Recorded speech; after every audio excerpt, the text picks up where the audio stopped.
5 million Ethiopian Coders Initiative irratti galmaa'uudhaan akkaataa itti tutorialii yookiin barnoota kana hordofuu dandeessan viidiyoo kana irratti isinitti agarsiisa. Haga xumura viidiyoo kanaatti na hordofaa.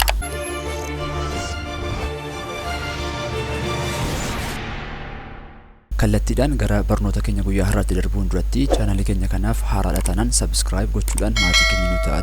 Viidiyoo kana ammoo like gochuudhaan eegallu. Egaan 5 million Ethiopian Coders Initiative ni carraa barnoota mootummaan Ethiopia mootummaa United Arab Emirates waliin ta'uudhaan lammiilee Ethiopia miliyoona 5 fi waggoota dhufan 3 gidduutti carraa barnoota programmingii kana kennuudhaan gahumsaan qopheessuuf karoora bahee jirudha. So namoonni barnoota kana irratti fedhii qabdan kamiinuu irratti hirmaachuudhaan beekumsa gama kanaan jiru gabbifachaa addunyaa gara teknoolojii fi gara digitalizationiitti deemaa jirtu kana waliin gara fuulduraatti tarkaanfachuu ni dandeessu jechuudha. So carraa barnoota kana irratti hirmaachuudhaaf wanti isin irraa eegamu waan lama qofadha. Inni jalqabaa bilbila yookiin koompiyuutera qabaachuu yeroo ta'u, inni lammaffaa ammoo internet access qabaattanii jennaan saatii feetanii fi bakka feetan teessanii barnoota kana hordofuu dandeessu. Kun carraa baay'ee namatti toludha waan ta'eedhaaf irratti hirmaachuudhaan beekumsa gama kanaan jiru moor gabbifachuu qabnan isiniin jedha. So barnoota kana yookiinis leenjii kana fudhachuudhaaf jalqaba irratti internet browserii bilbila irraa yookiin koompiyuutera irraa qabnu fayyadamuudhaan ni galmoofna jechuudha. Kanas gochuudhaaf koompiyuuteraan yookiin bilbila keessaniin internet browserii qabdan fakkeenyaaf Google Chrome ta'uu ni mala banuudhaan bakka search kana irratti EthioCoders.it jettanii haala kanaan barreessuudhaan search gootu. So wayita search gootan egaa gara fuula kanaatti kan inni isin fidu. Kuni fuula galmee yookiin home page website jiraati. Bakka kana irratti kan nuti galmoofnu.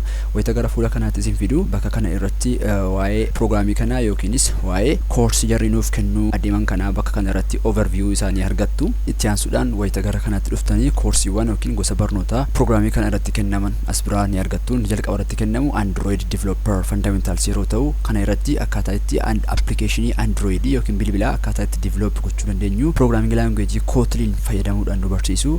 Asirratti egaa akkaataa itti layoutiin application tokko akkaataa itti uumamuu danda'u, akkasumas ammoo useriin akkaataa itti application wajjin interact gochuu danda'u basic isa nu barsiisu jechuudha. Inni kan biraan data science fundamentals yeroo ta'u, kana irratti ammoo akkaataa itti data set complex ta'e tokko analysis akkaataa itti hojjechuu dandeenyu, dabalataanis ammoo akkaataa itti data analysis fi prepare gochuu fi manipulate itti gochuu dandeenyu nu barsiisu. Data visualizationis akka barsiisan asirratti ibsaniiti jiru. Inni kan biraan programming fundamentals yeroo ta'u, kun immoo akkaataa itti web develop gochuu dandeenyu, website akkaataa itti jalqaba irraa kaasnee itti develop gochuu dandeenyu, markup language kanneen akka HTML, CSS fi JavaScript fayyadamanii akkaataa itti website dhuunfaa keenya jalqaba irraa kaasnee hanga xumuraatti develop gochuu dandeenyu nu barsiisu jechuudha. So wayita kanneen keessaa tokko filachuudhaan koorsii kana hordofnee xumura irratti certificate akka addunyaatti yookiin worldwide acceptance fudhatamummaa qabudha kan nuti argannu jechuudha.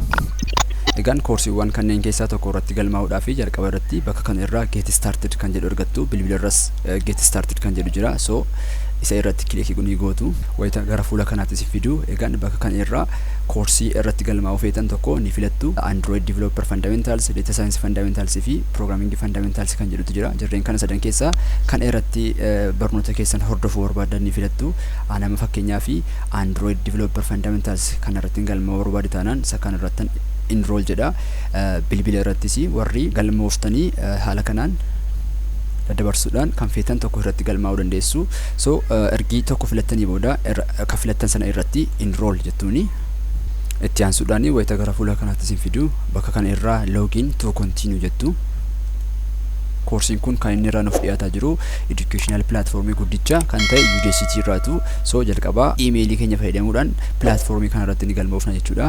Kanas gochuudhaaf filannoon jiranii yoo feene sign up with Google jechuu ni dandeenya. Google account keenya fayyadamnee galmaa'uu ni dandeenya. Emailii kanneen biroo kanneen Microsoft Outlook isa ni mala Yahoo Mailis qabdu taanaan bakka kana irratti galchuudhaan sign up gochuu dandeessu. Anamma irratti akkaataa itti Google Gmail keenya fayyadamuudhaan galmoofnu isin agarsiisa. Sign up with Google kan jedhu kana filachuudhaan irratti kilikii gootu jechuudha. Itti aansuudhaan emailii bilbila keessan yookiin koompiyuutera keessan irra jiru keessaa tokko ni filattu. Yoo hin jiraanne add gootu jechuudha. Kan jiru ni filattu. Continue.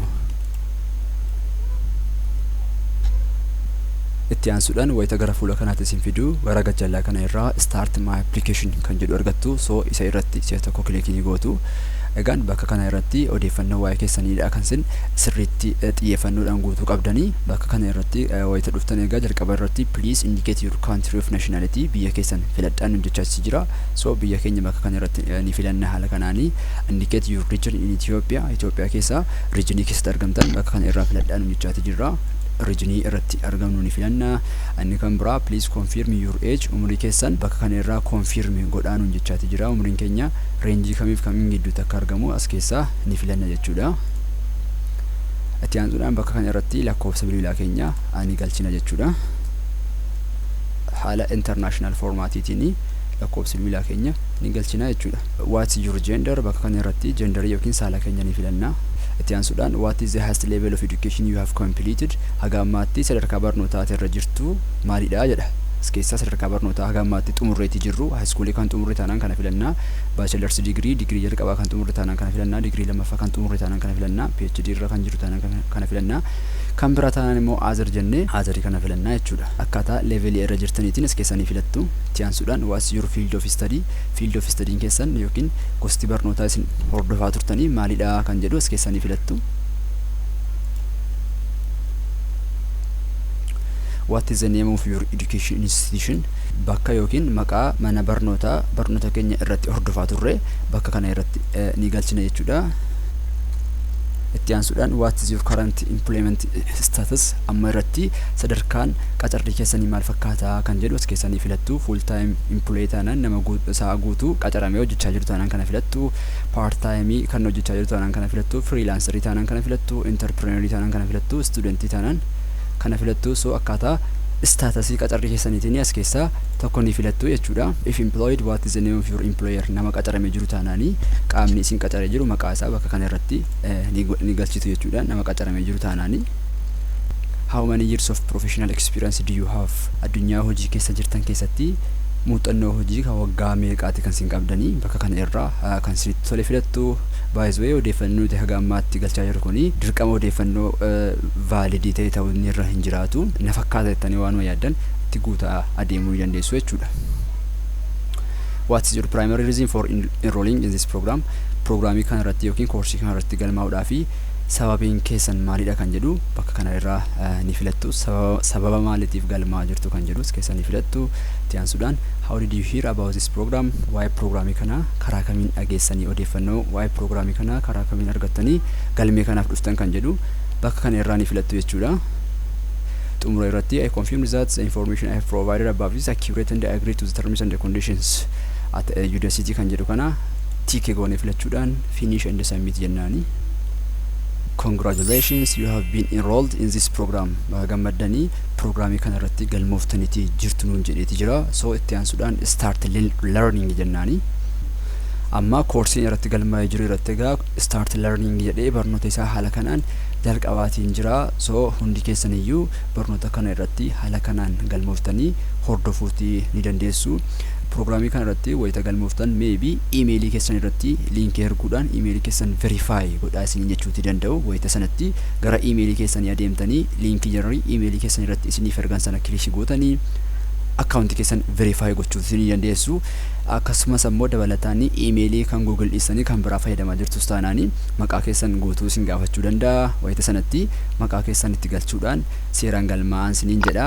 Egaan ergi programii kana irratti galmoofnee haala kanaan barnoota keenya eegallee booda yeroo keenyatti seeraan fayyadamuutii qabna. Yeroo nuuf kenname kana gidduutti barnoota keenya kana hordofnee hin xumuru taanaan sertifikeetii argachuu hin dandeenyu. So sertifikeetii keenya argachuudhaafi yeroo nuuf kenname kana gidduutti barnoota keenya kana barannee seeraan xumuruutii qabna. Fakkeenyaaf koorsii irratti galmaa'e kuni 8 weeksiidha kan maksimamii kan naaf kenname. So torbee 8 fi isaa gaditti jechuunis haga ji'a 2 kana gidduutti hordofee xumuruun dirqamadha. Kana hin ta'u taanaan sertifikeetii argachuu hin danda'u jechuudha.